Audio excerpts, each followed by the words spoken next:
Hello and welcome to the JSA Studio. I'm your host, as always, Nathan, and today we are going to be breaking down the Ohio State offense, or at least some of the narratives that I'm interested in talking about. But before we actually do that, I real quickly wanted to say thank you to everybody who has subscribed this past week. We entered the 600s, so thank you for 600 subscribers. And now with the intro done and out of the way, there's only one thing left to say, and that's to ask you to please like, comment, and subscribe.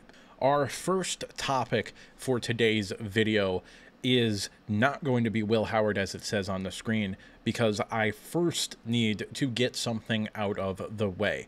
If you're an Ohio State fan and this is the first video that you are watching of me, I am, in fact, a Michigan fan. The vast majority of my videos the past month have been about Michigan as I went position by position, breaking down each and every one of them. So you can go ahead and watch those after this video if you want to know what I think about Michigan this upcoming year. But when it comes to this video, I would like you to know the honest-to-God truth about me as a person. I don't like shit-talking, and I don't particularly care about rivalries outside of the week before they're being played. There's an old saying, if you can't take it, don't dish it out. Well, I'm telling you for a fact, I can't take it, so that's why I don't dish it out.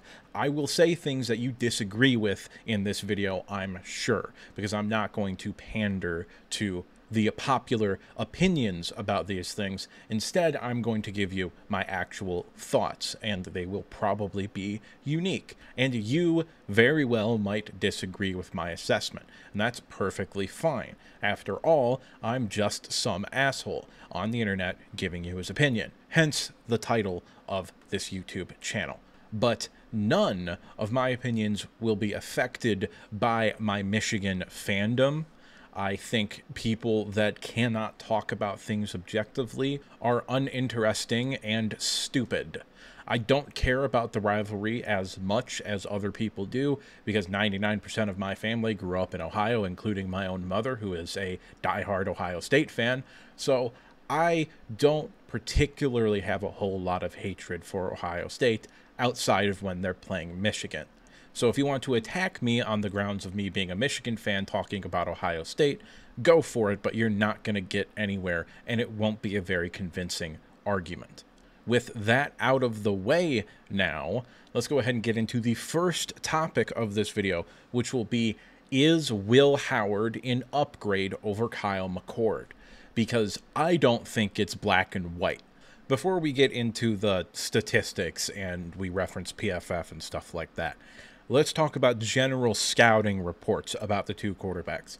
Will Howard is more mobile and a better passer under pressure than Kyle McCord. I don't think anybody is going to be able to make a non-biased argument that Kyle McCord is a better athlete or better under pressure than Will Howard. Is Will Howard particularly good under pressure? I wouldn't say so. But he is an upgrade in that sense over Kyle McCord.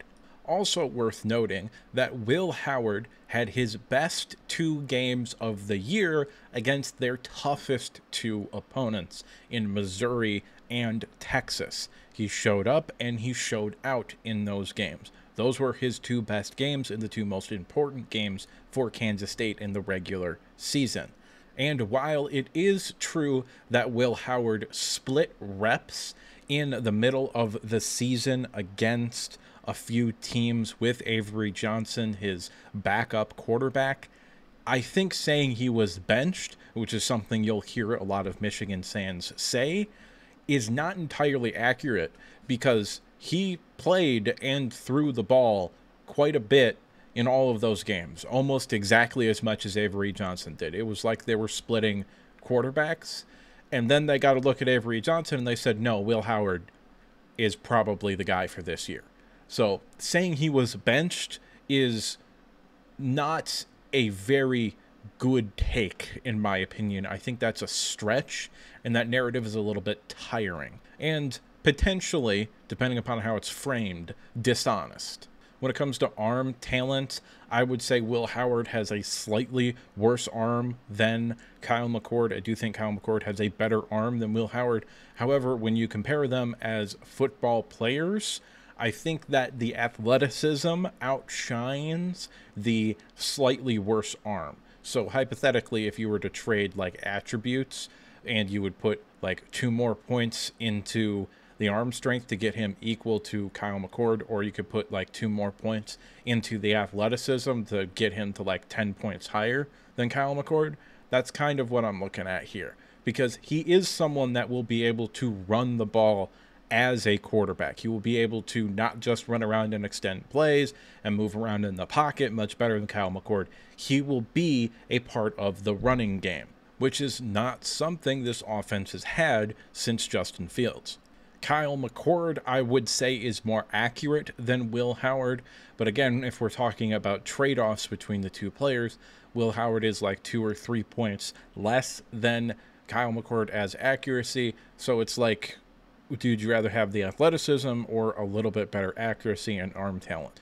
Now, as far as the statistics go, generally speaking, they back up the eye test, which is the best thing that you can do for statistics, is you can look at it with the eye test and then you can look at the statistics to see if that backs you up. Will Howard had a 78.1 offensive grade per PFF. However, he only had a 71.1 passing grade. And I will also say this, Will Howard played significantly more below average and bad defenses than Kyle McCord did in this past 2023 season. And Kyle McCord had a 76.4 offensive grade, but a 76.0 passing grade. So Kyle McCord was a better passer while also playing, in my opinion, much tougher defenses than Will Howard. However, that's not the whole story. Will Howard is far more mobile than Kyle McCord, and I think that mobility and his ability to actually be a threat in the running game is why he has a 2-point higher grade than Kyle McCord.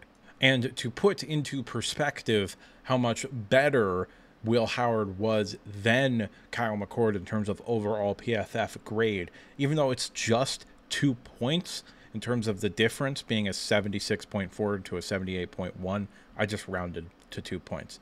It is a 21 player difference. So Will Howard was ranked 92nd, and then Kyle McCord was ranked tied for 111th. And also keep in mind, even though there are only 134 teams, I think, at the highest level of Division 1, there are 304 quarterbacks with grades in the PFF system. So these are both players that are in the top third or so of PFF quarterbacks. However, there's a little bit more of context, I think, to pile onto this discussion than just the overall PFF grades and then breaking them down under pressure. For what it's worth, Kyle McCord, when kept clean, which was 278 of his 354 attempts this past season, had a 90.3 overall offensive grade and a 90 passing grade. Those put him in the elite category. So if you're in the 80s in PFF, you're great. If you're in the 70s, you're good. And if you're in the 90s, you're elite. Will Howard's grade when kept clean was 80.3 for offense in terms of just a general offensive grade, and a 78.7 passing grade. However, there's even more context that we can add beyond that. When he was blitzed, Will Howard, that is, he graded 78.6. So when blitzed, again, that's not necessarily pressured, but when the defense blitzed, he scored almost exactly the same as when he was kept clean. And Kyle McCord fell 23 points-ish to a 67.5 grade. So Will Howard was almost exactly the same in terms of being a player when he was blitzed versus when he was kept clean, whereas Kyle McCord was dramatically worse. And if you want to get even deeper into it, how much of that is the fact that Kansas State had a much better offensive line than Ohio State had this past season? I don't know. There's not an objective answer to any of this, but there is a lot of nuance to this conversation. But I don't think, and this is generally my conclusion to this segment and this idea of if Will Howard is an upgrade or not, I don't think you can clearly say one way or the other. I think they're similar levels of player with completely opposite styles offensively. And I mean, I didn't even bring up the fact that Kyle McCord had Marvin Harrison this past year. So how much of his 90.0 passing grade was him chucking it up to Marvin Harrison and Marvin Harrison bailing him out? And it also is worth noting that there is a correlation between the games where Marvin Harrison was targeted the most and how good Kyle McCord's grade was in PFF. So there's a lot of nuance with this conversation. However, I'm not positive how much the Marvin Harrison conversation matters because he's not on the team this year. And I get that you've got Jeremiah Smith and he's probably going to come in and be amazing. Okay, I get all of that. But he's also a true freshman, okay? And even the true freshmen that are very obviously going to be like top 5 picks, like I think Jeremiah Smith is going to end up doing, even them don't typically come in and play like an elite caliber player as a freshman. He'll be good. I can almost guarantee it. In fact, he'll probably be great. But do I think he'll come in and be as good as Marvin Harrison was this past year? No. I think that's an absurd expectation to hold. I don't think you can make a very compelling argument to say that Will Howard is a definitive upgrade over Kyle McCord for this season. And I don't think you can make a very compelling argument to say that he's worse than Kyle McCord either. Do I think Will Howard will be better in big games than Kyle McCord was? Yes, because there's a whole career of Will Howard stating that he shows up in the biggest games. And that might be the only thing that you really need to win the games that you lost last year. The next topic of discussion is going to be the offensive line. And the offensive line last year wasn't good. I think it was phenomenally average. And when you played teams with really good defensive lines, that averageness did kind of show up a little bit, specifically against Penn State and Michigan. Again, not necessarily in terms of sack numbers, but in terms of pressure numbers. And also just how bad Kyle McCord was under pressure. That really cost you this past season. I mean, arguably, not to dig up bad memories, but arguably the most important play of your season was the last play you had against Michigan, where you were pressured and it forced Kyle McCord to just kind of chuck the ball, and Rod Moore ended up picking it off. And I also don't particularly think on that play specifically, a more athletic quarterback would have helped all that much, because Mason Graham was coming around the edge to where presumably the quarterback would have ran away from Jalen Harrell, and they were running a tackle end stunt where the end goes into the B gap and the D tackle goes out into the C gap, and Mason Graham would have been right there to make a play. So on that specific play, I would say it was more on the offensive line. Now, you could make the argument Kyle McCord should have just ate the sack and lived to play another play, but you also have to understand that a significant amount of time was likely to roll off the clock, and now you've got down a down. You have to now play to set up to get a first down on the next play when you need a touchdown. Anyway, we don't need to talk about any of this. That was a tangent. Going back to the offensive line. The biggest weakness of that offensive line was pass blocking, and specifically at 2 positions, right tackle and center.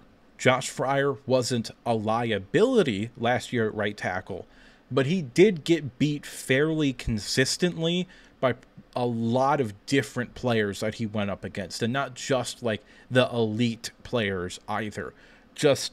He got beat quite a bit. I believe he's credited with giving up 8 sacks this past season and had a whole lot of pressures as well. So addressing that might be something that you have to look into for this team. However, I think the much bigger problem was actually left tackle with Josh Simmons. Because whenever Josh Simmons was left alone, he became a liability. Now, I believe Josh Simmons is only credited with giving up 2 sacks this past year. However, the fact of the matter is that on almost every single pass attempt, like the majority of pass attempts, there was either a tight end next to him chipping the guy he was running against, or a running back that was coming over to help him, or they were sliding the protection to his side. Now, I don't particularly know who was in the transfer portal that you could have gone out and gotten at either of those positions, and if that was even the correct idea to go to. However, tackles are still going to be maybe not a problem, not like a huge problem, but they are going to be a weakness of this offense. I still believe that.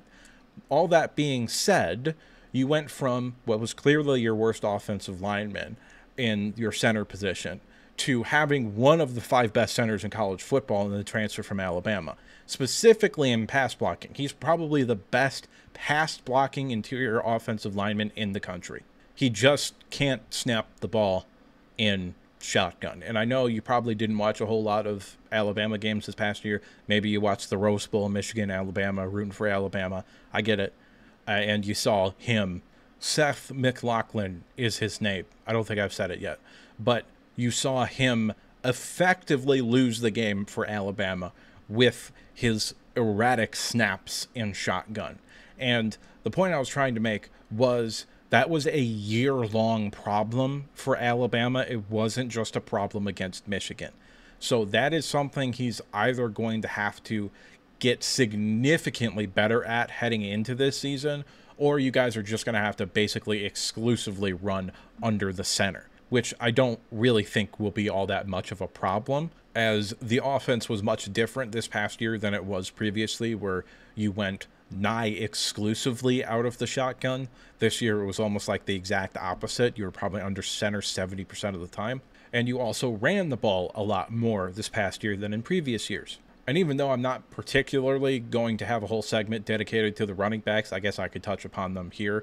They're elite. Arguably, you have 2 of the 4 or 5 best running backs in all of college football on your team. You're going to run the ball a lot. And if one of them gets hurt, cool, the backup will come in and there will be no drop-off in production at all. And you'll be able to use them in different ways. Travion Henderson might get involved in the passing game some this year. He's fast enough to just stick his ass on the outside against a linebacker. If teams are dumb enough to do that, then you just run a go route and it's game over. I'm not making a whole ass segment and graphic for the running backs. We all know what they are. I don't have a whole lot to talk about with them. They're not all that interesting to me because everybody knows they're going to be elite. All in all, to circle back to the offensive line here, this is a unit that I think is going to be better than it was last year, purely because of the massive upgrade at the center position. I believe you also lost one of your guards, but he was probably your second worst offensive lineman too. So as long as his replacement isn't worse than what you got last year, which would be kind of hard to do, then I think you'll be okay. So all in all, because of the potential upgrades to your 2 worst positions, which would be center and then I think right guard because Donovan Jackson is your left guard, I do think it will be better this year than it was last year. How much so, I don't know. This isn't going to go from average to below average like it was last year to elite or great even. However, this could become a true average or above average squad, potentially even a good offensive line. However, I don't think this is going to particularly be a strength of this team. Not that it's going to be a liability, but it's probably not going to be a strength either. I just think there are too many question marks on film from players that are coming back this year. So all in all, I do think the offensive line improved, but I don't think this is magically going to become a good or elite unit. Third topic of the day today will be the wide receivers. And I wanted to touch upon this because it is a little bit of a question mark in terms of who's going to step up and fill the production from Marvin Harrison.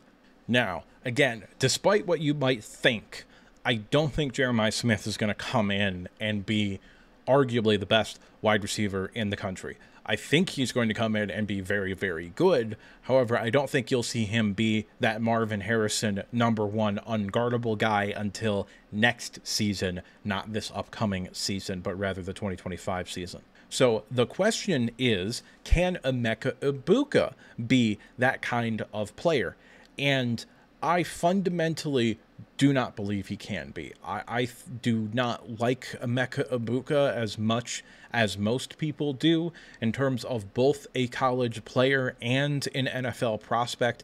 If he had come out this year, I would not have had a first-round grade on him, and it's unlikely that I will change that opinion because he's been the same player since we saw him get on the field.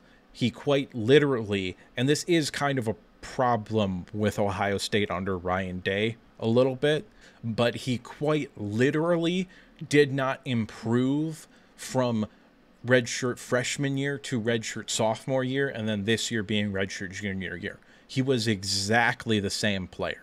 And that is honestly a theme surrounding this roster. If you look on the defensive side of the ball with Denzel Burke, he's been the same player for the past 3 years. If you look at JT Tuimoloau, he's been the same player for the past 3 years. If you look at Michael Hall, who's now gone off into the NFL, he was the same player in the 2 years he was starting for this team. He did not improve at all. Now, all that being said, can Emeka Egbuka be a #1 wide receiver and be very, very productive at the college level? Yes. Absolutely. He is a very, very good player, and I do still like him. I just don't think he's a first-round wide receiver. I would pretty likely have either a top 50 or a top 75 grade on him if he would have come out this past season, and I don't particularly see that being changed. However, I could very easily be wrong about that. And as far as the rest of the wide receiver core goes, it's likely that Cardell Tate will be that third wide receiver, and he did not impress as a true freshman this past year. He kind of looked lost a lot of the times, almost like the game was too fast for him, which is fairly common among especially wide receivers for college teams and also rookies in the NFL. And beyond that, you still have a ton of potential guys like Brandon Inniss, as well as Bryson Rogers, who I believe both were redshirted this past season, are guys that I believe will be part of the future of this unit once Emeka Egbuka leaves after this year. Specifically Inniss, who I think is going to be maybe even better than Emeka Egbuka, if I'm just being honest with you. The final thing I want to talk about in today's offensive video, we'll come back on Wednesday with the defensive video. However, on this offensive video, the final thing I want to talk about is the man calling the plays. And that sure as fuck isn't Chip Kelly, because he ain't calling diddly squat this year. If you think this offense is going to look like early 2010s Oregon, I am going to have to sadly inform you that you are going to be tremendously disappointed. This offense is going to look exactly the same as it was this past year, except for you will have a more mobile quarterback who will be able to extend plays and potentially scramble for first downs, and you might, in all honesty, run the ball even more than you did last year. Another clarification that I want to talk about here before we get into the actual topic of this section is I am not talking about the coach that will radio to the quarterback what play to run, because that will probably be Chip Kelly in terms of who's telling the quarterback what play to run and reading the thing off the sheet. But that does not mean he's the one calling the plays. It'll almost be like when you load up College Football 25 and you have those 3 plays there, Ryan Day will give Chip Kelly 3 plays, and then Chip Kelly will choose one of those 3 plays to radio in.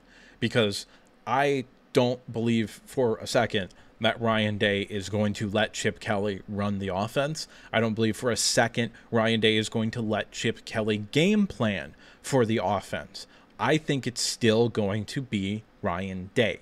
He just would want a little bit of separation from the offense from him now. Because last year, what was the problem? The problem was the offense that couldn't make the big plays when they needed to win the games. That was the problem last year. It wasn't the defense. So now Ryan Kelly thinks that he has to put a little bit of distance between him calling plays and the results on the field. And that difference is Chip Kelly, who was Ryan Day's coach for a while. Like, you could consider Ryan Day a Chip Kelly disciple. Like, I think this is a pretty obvious situation that's happening here, and there is a direct parallel to a Michigan team that I was not a very big fan of, and that was the 2018, 2019, and 2020 Michigan teams with Josh Gaddis as the offensive coordinator, because Jim Harbaugh was game planning and kind of calling plays for the offense before that. And then the offense was struggling in 2017, and he's like, oh, I need to step away. We need to modernize the offense here a little bit. So I'm going to go out and hire the Alabama wide receivers coach who's going to come in and call plays. Cool. The second Josh Gaddis left for his one-year stint in Miami, all of this information came out to the light where Jim Harbaugh was telling Josh Gaddis in big moments what plays to call. And this is something that specifically Joel Klatt has talked about a whole lot, which is Jim Harbaugh didn't want to give up control of the offense, but he wanted to seem like he was giving up control of the offense for Josh Gaddis to come in and quote-unquote modernize the Michigan offense. I think the same thing is going on right now with Ryan Day and Chip Kelly. I think Ryan Day is still going to be the person calling the plays for this team. He's still going to be the one deciding how they are going to attack the defenses each week and game planning how to do that. And I don't think that's going to end well. I believe wholeheartedly that Ryan Kelly would rather sit back and throw the ball 50 times a game like he did with C.J. Stroud and Justin Fields than he would run this pro-style under-center power run offense that's a hell of a lot more conservative than it was with those other two quarterbacks. But he got his ass beat by Michigan for 2 years because they were saying, oh, you can't have a good defense when you have that elite offense because they're playing too many snaps on defense, which is true fundamentally. If you have an elite offense, you cannot have better than an average defense. That's just how things work. However, the inverse is also true. If you have an elite defense, you cannot have better than an average offense, because a big component in having an elite defense is the fact that the offense isn't putting the defense in bad positions. They're not turning the ball over in their own territory so the offense has a short field. They're not playing 80 snaps a game on offense. So you almost have to choose, if you're Ohio State as a program, between having an elite defense and having an elite offense. And I believe, deep down, Ryan Day would rather roll around having that elite offense, believing that he can just score more points than everybody else and that they can win in shootouts, than having this elite defense sort of conservative offense sort of thing that you've got going on now. And to be entirely honest with you, either choice that he makes, he's kind of in a lose-lose situation. Because hypothetically, if he were to go back to having an elite offense this year, they just say, fuck it, we're going 4 wideouts, and we're putting a running back that's going to run routes out of the backfield as the 5th player in the skill groups, so to speak. And we're just going to chuck it, and we're going to turn into 2012 Oregon again. We're going to do that. Okay, cool. Then your defense isn't going to be nearly as good as it was last year, or probably not even as good as it was in 2022. And I think you were a top 10 defense statistically in 2022, but you also didn't play any offenses in 2022 until you played Michigan. And we all know how that turned out. So if you do that, if you go back to high-powered offense, all of a sudden your defense is then going to be in a more compromised position. Meaning, hypothetically, Michigan could then come in, or somebody else, Oregon could also do this year, could then come in and play ball control on offense, being relatively safe in their assumption that they would be able to score on almost every drive, and then win the game that way. Or you can play into that Michigan quote unquote style of football, that old school style of football where we're going to lean on the defense. But then you're playing the game that Michigan wants you to play. So it really is a tough situation to be in, and it's a hard call to make. Ultimately, I think he's going to rely on the defense. I think this is going to be a relatively conservative, run-based offense that isn't going to try to put up 40 points a game. I think it'll look a lot like what it was this past year, except for with potentially worse offensive skill players at the receiver and tight end positions, at least. But that's just me. And what do I know? I'm just some asshole on the internet giving you his opinion. So at this point, I'd like to remind you to like the video if you liked it, subscribe if you want to see more content like this, specifically for the video coming out on Wednesday where we talk about the Ohio State defense, as well as the expectations for this team heading into the 2024 season. And if you disagreed with me at any point, go ahead and drop a comment down in the comment section below. And now with the outro done and out of the way, there's only one thing left to say, and that's that I'll see you next time.